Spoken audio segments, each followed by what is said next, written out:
بنتی ہے۔ اسی طرح والدین کی نافرمانی کا نتیجہ کیا ہوگا؟ والدین کی نافرمانی کرنے والا دنیا میں بھی خسارے میں ہوگا، آخرت میں بھی خسارے میں ہوگا، یاد رکھیے، دونوں جگہ اس کا خسارہ ہے۔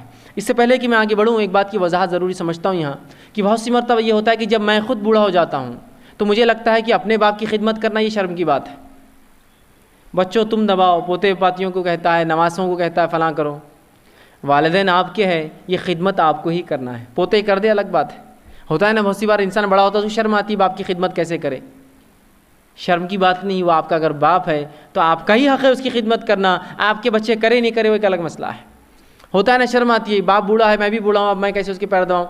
آپ کو ہی کرنا پڑے گا باپ کی خدمت، یاد رکھیے۔ یہ الگ بات ہے کہ اس کے بچے کر دیں گے، اس کے بعد کے لوگ کر دیں گے، آپ کے پوتے کریں گے اس سے چھوٹے، اصل حق تو اس اولاد کا، یاد رکھیے۔ اور خدمت میں یاد رکھیے جسمانی خدمت بھی شامل ہے، تو جو کچھ جسمانی خدمت ہو سکے اس کی بھی ہم کوشش کریں، اس لیے کہ جسمانی خدمت خوشی کا باعث ہوتی ہے والدین کی۔ آئیے سنیے نبی اکرم صلی اللہ علیہ وسلم کیا فرماتے ہیں ان لوگوں کے تعلق سے جو والدین کی خدمت نہیں کرتے، نافرمانی کرتے، دنیا میں ان کو راضی نہیں رکھتے۔ آپ نے فرمایا، یہ طبرانی کی روایت ہے اور ابن حبان میں بھی آتی ہے، مختلف الفاظ سے بہرحال حدیث آتی ہے۔ آپ صلی اللہ علیہ وسلم نے ایک بار ممبر منگوایا، آپ کا ممبر لا کر رکھا گیا، آپ نے پہلی سیڑھی پر قدم رکھا، کہا آمین، دوسری پر قدم رکھا، کہا آمین، تیسری پر قدم رکھا، کہا آمین۔ صحابہ نے کہا اللہ کے رسول، آپ نے کہا ایسا عمل کیا جو ہمیشہ نہیں کرتے، ممبر منگوایا، ایک کے بعد ایک قدم رکھا، آمین آمین آمین کہا، کیا بات ہے؟ تو آپ صلی اللہ علیہ وسلم نے فرمایا، مجھے یہ کام کرنے کا جبرائیل علیہ السلام نے حکم دیا، جبرائیل میرے پاس آئے، مجھ سے یہ حکم دیا، اور جب میں پہلی سیڑھی پر قدم رکھا تو کہا اے محمد صلی اللہ علیہ وسلم، لعنت ہو، ہلاکت ہو، بربادی ہو، خرابی ہو اس شخص کے لیے جس کے زندگی میں اس کو والدین میں سے دونوں یا دونوں میں سے کوئی ایک مل جائے اور ان کی خدمت کر کے اپنی مغفرت نہ کرا سکے، کہو آمین۔ تو میں نے کہا آمین۔ اور جب دوسری سیڑھی پر قدم رکھا تو جبرائیل علیہ السلام نے مجھ سے کہا محمد صلی اللہ علیہ وسلم، لعنت ہو، ہلاکت ہو، بربادی ہو، خرابی ہو شخص کے لیے جس کو رمضان جیسا مہینہ مل جائے اور اس میں اللہ اپنے اچھے نیکیاں کر کے اپنے رب سے مغفرت نہ کرا سکے، کہو آمین۔ تو میں نے کہا آمین۔ اور جب میں نے تیسری سیڑھی پر قدم رکھا تو جبرائیل علیہ السلام نے مجھ سے کہا اے محمد صلی اللہ علیہ وسلم، لعنت ہو، ہلاکت ہو، بربادی ہو، خرابی ہو شخص کے لیے جس کے سامنے آپ کا نام لیا جائے اور آپ پر درود نہ بھیجے، کہو آمین۔ تو میں نے کہا آمین۔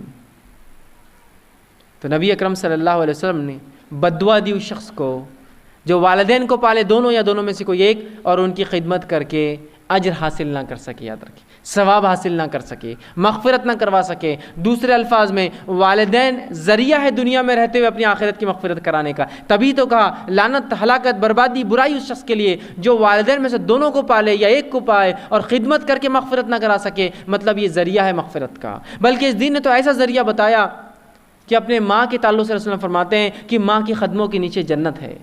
اس کا معنی یہ ہوا کہ جنت ہے کا معنی یہ ہوا کہ ماں کی خدمت کرو اور جنت حاصل کرو۔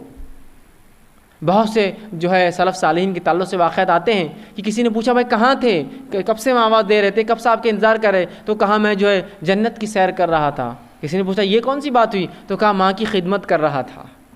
جنت کی سیر تو تھی وہ میرے لیے کہ میں وہاں تھا، ان کی پیروں میں تھا، خدمت، تو ماں کے قدموں کے نیچے جنت کہہ دیا اللہ رب العزت نے، مطلب خدمت کرا لے، خدمت کر لے اور اپنی مغفرت کروا لے۔ تو کہا دونوں میں سے دونوں یا کوئی ایک مل جائے اور مغفرت نہ کروا سکے۔ دیکھیے بد دعا کے الفاظ کہنے والی شخصیت اور ذات کون سی ہے؟ جس کو جبرائیل امین کہا جاتا ہے۔ یہ بہت بزرگ فرشتے ہیں، یہ انبیاء پر وحی لاتے ہیں اور کوئی بات اپنی خواہش سے نہیں بولتے، یہ اللہ نہیں بولنے لگایا ہوں گا۔ اور یاد رکھیے اس بد دعا پر آمین کون کہہ رہا ہے؟ نبی اکرم صلی اللہ علیہ وسلم، جس کے تعلق سے اللہ نے قرآن میں فرمایا وما ارسلناک الا رحمۃ للعالمین، اے نبی آپ عالم کے لیے رحمت ہیں، وہ رحمت للعالمین بد دعا دے رہے ہیں۔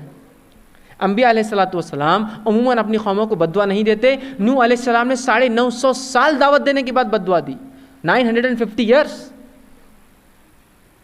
انبیاء بد دعا نہیں دیتے اپنی قوم کو۔ یہاں نبی اگر بد دعا دے رہا ہے تو بہت اہم عمل چھوٹ رہا ہے، تبھی تو نبی بد دعا کے الفاظ ادا کر رہا ہے اور کہہ رہا ہے آمین، جو رحمت للعالمین ہے، جس کے تعلق سے طائف میں جب فرشتے اور کہا اللہ کے رسول یہ طائف والوں نے آپ سے برا سلوک کیا، اس بستی کو دبا دے، تو کہا نہیں میں رحمت ہوں عالم کے لیے، زحمت نہیں۔ وہ نبی جو رحمت ہے اپنی امت کو بد دعا دے رہا ہے، وہاں دوسری قوم کو اس نے بد دعا نہیں دی جو اب ایمان نہیں لائی تھی، کافروں کو بد دعا نہیں جو ایمان نہیں لائے تھے، اور یہاں اپنی قوم کو بد دعا دے رہا ہے، مسلمانوں کو جو آپ پر ایمان لائے۔ اس سے پتہ چلا کہ بہت بڑی ایک اہم چیز ہم چھوڑ رہے، تبھی نبی بد دعا دے رہا ہے کہ کہا آمین میں نے اس چیز پر۔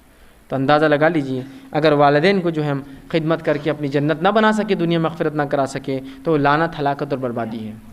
آئیے صحابہ کا سلوک اپنے والدین کے ساتھ پانی کر کے بتائیے. دیکھیے اگر کسی کے والدین اپنی اولاد کو ناحق گالی دے، ٹھیک، تو آپ کیا کریں گے؟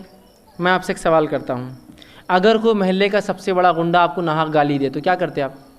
جان دو کیا کرتے، اس کو کیا کر سکتے؟ چلو اپنے سن لو، کچھ کر سکتے اس کو؟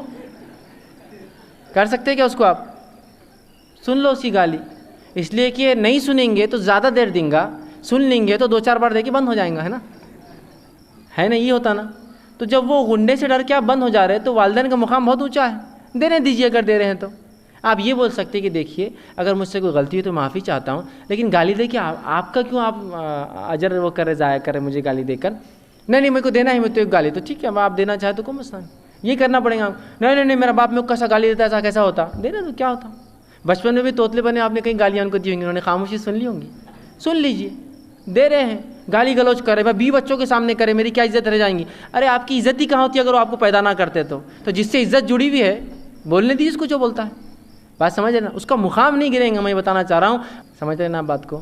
اسپیشل اسٹیٹس ہے اس کا، کیا کریں گے اس کو؟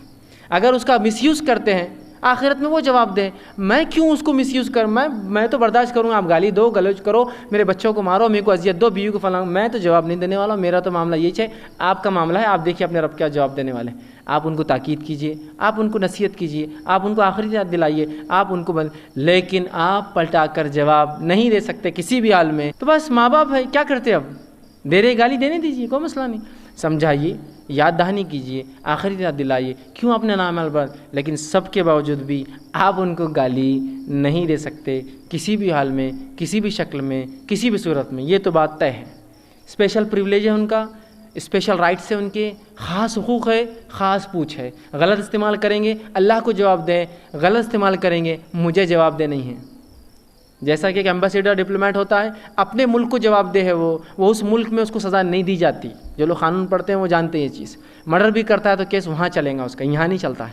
ٹھیک ہے، اسپیشل پریویلیج. تو اگر وہ مجھے غلط بھی کچھ کرتے ہیں تو اللہ کے پاس جواب دہ ہے، میں ان سے بدلہ دنیا میں نہیں لے سکتا ہوں. یہ بات تو اپنی جگہ طے ہے. تو چاہے جتنا بھی پریشان کیا ہو ان کو سمجھائیے. جس عالم کی بات وہ سنتے ہیں اس عالم کے پاس جا کے ان کو بولیے کہ میرے والد ایسا کر رہے ہیں. لوگوں کے ذریعے، بھائیوں کے ذریعے، ان کے اپنے چچاؤں کے ذریعے، آپ کے ماموں کے ذریعے، اپنی والدہ کے ذریعے، کسی کے ذریعے، جو بھائی کی سنتے ہوں گے اس کے ذریعے، جو بہن کی سنتے ہوں گے، لیکن ان کو جواب دینا یہ درست نہیں ہے. اور جب بھی وہ آپ کو گالی دے اور آپ کو لگے آپ کو غصہ آ رہا ہے، منہ بند کیجیے اور وہاں سے بھاگ جائیے نکل کے. صرف سمجھ رہے ہیں آپ؟ نکل جائیے وہاں سے، تاکہ آپ وہاں کھڑے ہوں گے تو اور بات بڑھیں گی. یا پھر اپنی نظروں کو نیچے رکھیے، ختم، نیچے رکھ کے کھڑے ہو جائیے. تھوڑی دیر میں ان کا جوش اور غصہ بھی کم ہو جائیں گے، اس لیے کہ آپ ان کو دیکھ نہیں رہے. کبھی کبھار آپ کا خالی کھڑا ہونا بھی جو ہے فتنے کو بڑھا دیتا ہے. تو خالی نیچے دیکھتے رہیے، انشاءاللہ اس معاملہ حل ہو جائیں گا.